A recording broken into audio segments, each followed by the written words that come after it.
The following podcast is part of a certified educational activity titled RSV Prophylaxis Unveiled, What Healthcare Providers Need to Know.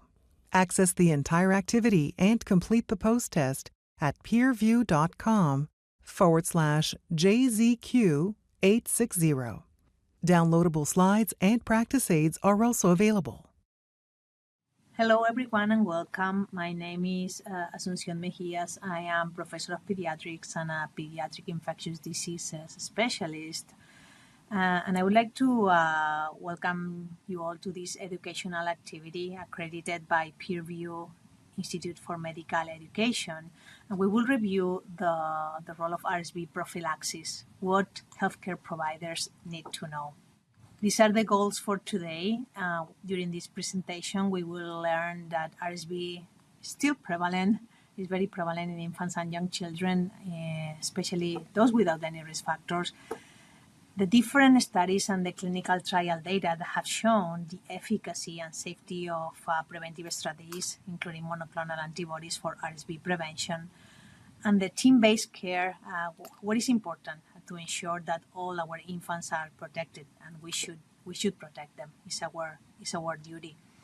So why is RSV important? So we will review first the burden of the disease and where are we at now and why. But it's important to understand that the burden of the disease is huge. RSV is the number one cause of hospitalization in infants and young children worldwide. This is just one study that showed, this was done in one of the largest hospitals in the US over 2 seasons, that RSV was actually the number one cause of hospitalization in children less than 2, and it's really different than other viruses. You can see here in blue the RSV cases, and in yellow, children that were tested that were negative but RSV. And what is important to recognize in all these children that are hospitalized is that 70% when they require or develop severe RSV disease are less than six months of age, but 50% are less than 3 months of age. So this is a disease that affects the really young infant. And it's different than other viruses. Compared to other viruses, what is also very important to understand and recognize is that the majority of these children, of these young infants, that require hospitalization and develop severe disease are healthy. They don't have any risk factors. That's why we need to provide prevention and prophylaxis to all of them, not just the high risk factors as we used to do in the past. The burden of the disease extends well beyond hospitalization and to the outpatient setting, and we pediatricians know that, we've suffered that. This is a study that I like very much. It's a prospective study conducted by the CDC because they wanted to understand the rates of emergency department visits and primary care pediatric office visits in children less than 2 years of age across 4 or 5 different seasons in 3 counties in the US. And it was very interesting when I was reading the study, because you can see that there is a blip in terms of ED visits around 3 to 5 months, and another blip, if you will, in terms of PCP office visits. But it's really not a blip. You can see that it doesn't budge. So the burden of this disease in the outpatient setting is even larger than in the hospital setting. And I really like this study. It's old, it's more than 3 years old, but it really put RSV in the map. This study showed for the first time that RSV was associated not only with morbidity, but with mortality. They analyzed over 30 years all causes of mortality in more than 200 countries, and they found that it was actually the second cause of mortality in children less than 1 year of age. It was only second to malaria. So after this study was published, the different agencies, including WHO and the Gates Foundation, took it seriously and decided that developing an RSV vaccine or RSV preventive strategy was a number one priority. And guess what? We are there now. We have these strategies. We just need to give them to these babies so they are protected. And it's very important, as you know, RSV is seasonal, to understand the changes in RSV seasonality and what happened during the pandemic, because we need to monitor the changes in seasonality. As you know, it's in regions of temperate climate, it's a winter virus. The season starts around October, November. It peaks in December, January, February, and by the end of April, May, there is no RSV activity. So in this slide, I represented the peaks of RSV disease at Nationwide Children's in Columbus, Ohio. You can see that it was very predictable year after year. Surprisingly, we also know that during the pandemic, there was not RSV circulation, and it came back in the summer of 2021 out of the blue. It was unexpected. So for a couple of seasons, we were a little bit off, but we are back in business. We are back to normal. And you can see the last 2 seasons, the 2024 and the 2025, how it follows the regular distribution. But what I wanted to emphasize with this slide is that the preventive strategies were implemented in 2023. Other countries did it too, and we were expecting a lower rates of RSV activity, and you can see here that we need to do better, a little bit better here in the US, and we will review our data. And the burden of the disease is not only associated with the acute complications, the bronchiolitis, pneumonia, all the outpatient visits, but also the long-term morbidity associated with RSV. Many different studies have shown that after a very severe or RSV lower respiratory tract infection in the first early in life, in the first year of life, there is an increased risk for developing recurrent wheezing or asthma. So we decided also to analyze this association. This is just one of multiple studies, and we analyzed more than 250,000 children, data from these children in a case control fashion. So cases where children less than 1 year of age that were hospitalized for RSV, LRTI, lower respiratory tract infection, and control children, healthy children that were not hospitalized for any cause. And we have enough data, this was based on insurance data, to follow them up for 5 years. And not surprisingly, children that were hospitalized for RSV on the left side of the plot, and the data is divided by the type of insurance, had a significantly higher incidence and risk of developing recurrent wheezing 1, 2, 3, 4, and 5 years after the acute infection. So we are now in a unique situation because we need to understand if by preventing RSV, severe RSV infection, as we can now with the strategies that we have, monoclonal antibodies and maternal vaccine, we can also modulate the long-term sequela. And there has been a renaissance in the development of RSV preventive strategies. We are in a good situation right now. This is the current landscape of the different compounds and products that are undergoing phase 1, 2, 3 clinical trials. And we already have actually vaccines approved for the older adults or elderly, for maternal vaccination to protect the infant, and also monoclonal antibodies. So as I was saying, we are in a really good situation right now, but we haven't solved RSV just yet. We need to continue working. Why? Because we don't have a universal strategy for all patient populations, but rather different strategies targeting the main patient population. So how do we protect the very young infant? Through monoclonal antibodies, and we will review the data, or possibly through maternal vaccination with different platforms. These platforms, subunit vaccine or mRNA vaccines, are also applicable to older adults. And we cannot forget the older infants and children. These children are still vulnerable and at risk to develop severe RSV infection. So we need to do better and continue to develop probably active vaccination and immunization for these children. I get this question all the time. I've shown you that the burden is huge. It's associated with morbidity, mortality. So why did it take so long to develop preventive strategies for RSV? And why now do we have so many options? I'll show you why. So on the one hand, as we showed at the very beginning of the talk, the peak of severe disease is in the very young infant. It's around 2 to 3 months of age. We don't have time to immunize these children. And also, as you will see in a minute, their immune system is not ready to respond. So they really benefit from passive protection. And also, something that delayed the development of preventive strategies was an event that happens in the 60s with a formalin inactivated vaccine. This was a whole virus vaccine that was provided to seronegative infants and children, and seropositive, but these are children that have never seen RSV before. And what happened was that children that received the seronegative population that received the vaccine and were exposed the following season to the seasonal RSV developed what we call enhanced disease. So they were very sick. We somehow understand what happened, and the vaccines that we have nowadays and the interventions are much, much safer and not associated with these side effects. But what happened with the formalin inactivated vaccine somehow paralyzed the development of any interventions, and we are in a much better position now. Why? Because in 2013, there was a breakthrough discovery.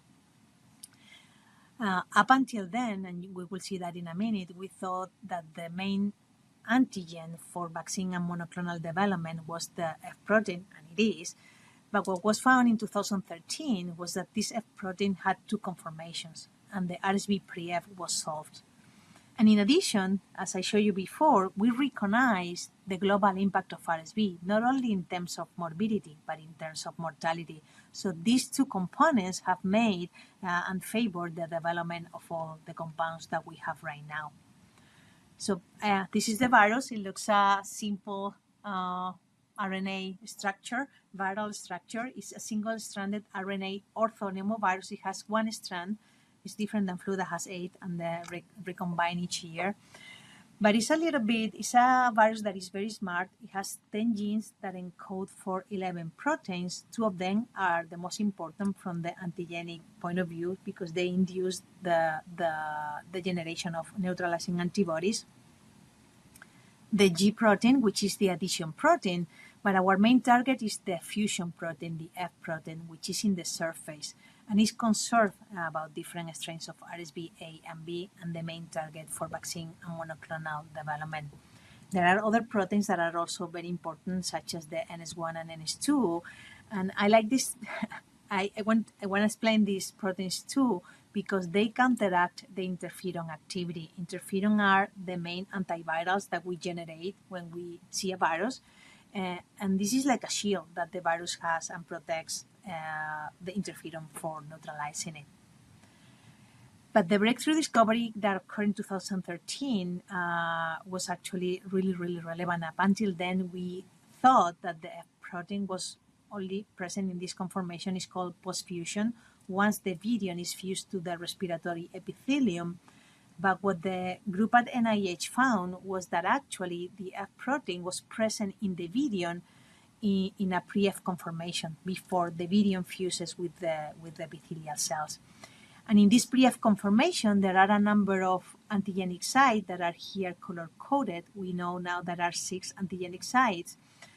And it was very important to recognize and identify these sites because they induce antibodies that are much more neutralizing than those directed against the post-F.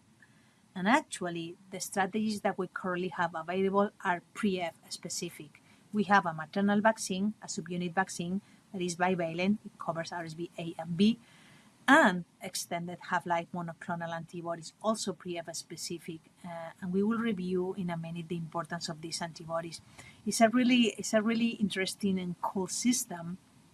These are human antibodies, very potent because they are directed against the pre-F, and also have a prolonged half-life. The antibodies had a mutation in the Fc region where the complement binds and confer these antibodies a very, very prolonged half-life. So with a single season, infants are protected during the whole RSV circulation. But what is the rationale for passive immunization against RSV? We use other vaccines for pneumococcus, for Haemophilus, for rotavirus. Why do we need to provide passive antibodies to these babies? Well, on the one hand, their innate immune responses, especially the interferon responses, are impaired, but also they are not ready to respond and they are not ready to generate robust antibody responses until they are a little bit older. We'll review that data in a minute. We did a study to understand how were the innate immune responses and the pathways activated or suppressed according to disease severity in patients severe and patients mild, but also importantly according to age. And it was very interesting because when we look at the different pathways, you can see in blue the severe infants. They have all the inflammatory pathways more activated. This was done in the blood, and also the neutrophils. But we didn't see differences in interferon responses. However, when children are older, you can see here that again in blue, the sicker ones have more activation of the inflammation pathways and neutrophil pathways. But here, the outpatients, so patients with milder disease, have a greater activation of all the interferon responses. So again, suggesting that in response to RSV infection, there are different pathways of the innate immune response that are activated or suppressed, and that those pathways are greatly influenced by age, and interferon responses are impaired in the very young infant. Why is this important? Because interferon, in addition to favor viral clearance, influences the maturation of B cells and antibody responses. So if you have lower interferon, likely your antibody responses are going to be lower. And what do we know about antibodies? So different studies have shown the importance of passive protection through maternal antibody transfer to the placenta. So we wanted to also understand this data. And we enrolled a cohort of infants and young children that were hospitalized with RSV infection and measure antibodies during the acute disease. So the antibodies that we were measuring were likely maternal. They hadn't had a chance to generate their own antibody response. And as you can see in this plot, the durability of these antibodies was actually short. These were moms that were not immunized. It only lasted 2 to 3 months. So we actually found that when these antibodies are present and concentrations are higher, the disease severity is lower. As you can see here in this plot, concentrations of pre-F in blue and G were higher in children with lower disease severity score, suggesting that, again, higher antibody concentrations confer protection. But our main question was, are these children ready to generate their own antibody responses? And you will see in a minute that they are, but when they are a little bit older. We measure antibody responses in children, measure them when they were hospitalized, so day 1 month, and 6 months later. And you can see here that we stratified the data according to their age of infection, in less than 1 month, 1 to 2, 2 to 3, 3 to 5, and greater than 6 months of age. And what we found was that actually their ability to generate greater antibody responses is much better when they are older than 6 months of age. Again, emphasizing the need to provide passive protection to these infants. On the one hand, their interferon responses are impaired, and on the other hand, they are not ready to generate a good antibody response until they are older than 6 months of age. So the best strategy that we have, and we will review in a minute, is through passive protection. So what do we have in hand? On the one hand, we have the ability to provide passive protection through maternal immunization, and this is the pivotal study. The MATIS study was conducted in 18 countries over 2 seasons in more than 7,000 pregnant women. They were immunized on the 2nd or 3rd trimester with a non-adjuvanted vaccine that target RSV A and B. And the primary endpoint for the vaccine was not to protect the man, but to protect the infant in terms of severe medically attended lower respiratory tract infection or just medically attended lower respiratory tract infection. So the vaccine showed great efficacy, and this is the latest data that was that was published in January of this year. And you can see here that in terms of efficacy, it was able to decrease the rates of severe medically attended lower respiratory tract infection by more than 80% in the first 3 months and 70% in the first 6 months of life in infants born from vaccinated moms. Very impressive. But the real-world data is even better. The vaccine was approved in different countries and implemented. And you can see here the effectiveness, not the efficacy. We are talking here now about real-world data. And you can see that in terms of hospitalization, the reductions were also really good, 70 to 80% in children 3 to 6 months of age. So this strategy worked. But there has been really a revolution with the development of RSV monoclonal antibodies. Up until very recently, we just have palivizumab. Palivizumab is a humanized monoclonal antibody that was actually has a short half-life and was indicated for very high-risk infants. A second antibody was developed from Pali, motavizumab, underwent clinical trials, but it wasn't superior, so it was not approved. And what we have in hand are these extended half-life human monoclonal antibodies, nirsevimab and clesrovimab, that in addition of being very, very potent, much more potent than Pali or motavizumab, because they bind to the pre-F, they have greater neutralizing activity. They have a very prolonged half-life for these mutations that I explained before in the FC region. So with a single dose, infants are protected. So we've really reinvented the role of monoclonal antibodies for RSV prevention. Up until now, we have palivizumab that was indicated for a very selective patient population. It was expensive, very expensive drug, and it required monthly administration to these infants. Palivizumab will be discontinued at the end of this year. And what we have now are these enhanced potency, prolonged half-life monoclonal antibodies that with a single dose at the beginning of the season are able to protect and are indicated for the whole infant population because all these infants are at risk. And it's very, very important that we understand this change. We need to provide and administer these monoclonals to all infants that are born during the season. It's very, very important. So which data do we have? The first data came from the nirsevimab clinical trials. This was the first study that was conducted in infants, in premature infants that were not eligible for Pali. And you can see here that the efficacy of nirsevimab was great, more than 70% reduction or 78% reduction in terms of RSV medically attended LRTI or hospitalization. Great data. Second study was conducted in mostly full-term infants, and the efficacy and the data was also really, really good, greater than 75%, almost to 80% reduction in RSV LRTI, severe, and in terms of and hospitalization too. Again, the data in the real world is even better. This is a summary slide covering different studies showing the effectiveness of the monoclonal in different countries where it was implemented. Spain was one of the first ones on implementing this monoclonal at a global scale, and you can see that in terms of hospitalization, the effectiveness is really, really good, ranging from 75 to 80%. Chile also implemented the monoclonal antibody. It covered actually 94% of their population, and the effectiveness was really good. The paper was published this month in the Lancet. They actually made it to the cover.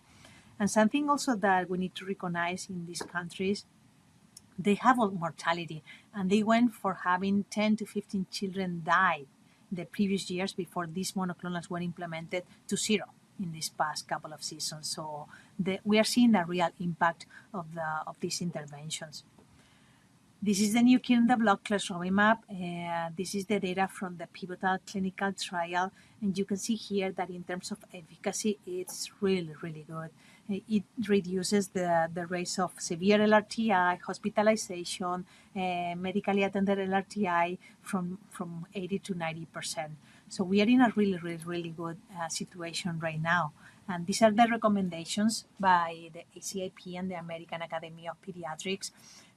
We have two strategies, either the RSV pre-F maternal vaccine that is recommended to pregnant individuals from 32 to 36 weeks of gestation, and is a seasonal vaccine. And we also have in hand now two monoclonal antibodies, nirsevimab and clesrovimab, that are indicated not just for high-risk babies, but for all children that are born during the RSV season. And if you have a baby that doesn't receive when that baby is born, you can administer if they are less than 8 months of age. And we also have nirsevimab for the second RSV season in the high-risk children that we used to give palivizumab, chronic lung disease, immunocompromised individuals, etc. And just remember that palivizumab is going to be discontinued by the end of December. So what is our goal? Our goal is really to protect all infants. And when I talk about all infants, I'm talking about 140 million babies that are born each year in the world. 25 million in India, 17 million in China, 5 million in Europe, and 4 million babies that are born in the US. And we need to do better. We have these products, we have these compounds we need to administer to these babies. I was really sad when I saw the data from our first season. Nirsevimab and the maternal vaccine were approved in 2023. So we had availability, well, not so much for Nirsevimab because there was the product wasn't that much available, but only 20% of the infants that should have received these compounds receive it. I was hoping that we would do better this past season, and we did, but only 50% of children that could have received it receive it. So we are in a situation that we have these compounds that we can prevent huge morbidity and long-term sequela, and we need to administer these products to these babies. Why? Because we can have the prevention of RSV had really huge direct consequences. We can prevent outpatient visits, emergency department visits, hospitalizations, ICU admissions, and also mortality. But also there are a number of indirect effects that these products can have when we prevent RSV. We will be able to reduce all-cause pneumonia, acute otitis media, that, as you know, is the most common complication following RSV. And actually, there was a study that was published just from France that showed a huge impact in the reduction of otitis media. That is linked to the use of antibiotic use. We'll be able to reduce antibiotic use. We need to understand, and hopefully we will be able to also reduce the long-term respiratory morbidity associated with RSV. And also there is another aspect that we haven't been able to measure that much, but is also equally important, the impact of the family. When these children are sick, families, parents lose days of work, there is a lot of stress in the family. RSV is not a disease that lasts 2 or 3 days. It lasts 2 to 3 weeks. So you can see that by preventing a severe RSV disease, all the repercussions that can have in the short and in the long term. We've seen that RSV continues to be a major cause of morbidity and also mortality in children all over the world. We've seen that the RSV has a huge impact not only on bronchiolitis but in the long-term sequela, in the wheezing and asthma associated with RSV. And that young infants have an inadequate interferon response and limited antibody responses that justifies the need for passive prevention in these infants. And we actually have strategies to prevent RSV in the very young, either through maternal vaccination and monoclonal antibodies. But we haven't solved RSV yet, and we need to continue developing strategies for the older infant and children, likely through active immunization. So with that, and I would really like to thank the learners for attending this webinar.